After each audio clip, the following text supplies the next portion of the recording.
Здравствуйте, уважаемые члены жюри. Меня зовут Данилова Сардана, мне 5 лет. Я хожу в детский сад Сардана, первая старшая группа Рымачи. Мой проект называется «Волшебное жидкое детское мыло».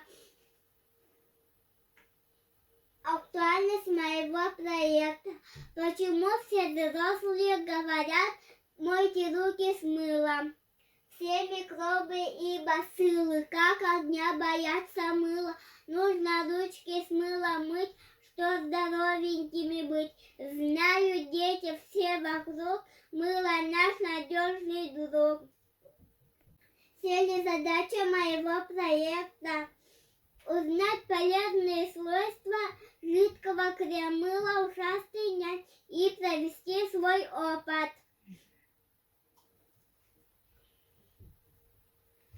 Жидкое детское мыло содержит оливковое масло и алоэ вера, поэтому смягчает, увлажняет и питает кожу рук.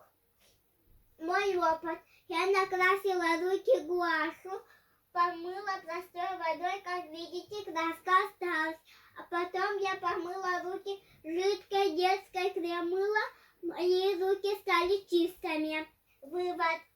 От простой воды и мыла у микроба тают сил. Нужно ручки с мылом мыть перед едой, после контакта с животными, после мусора.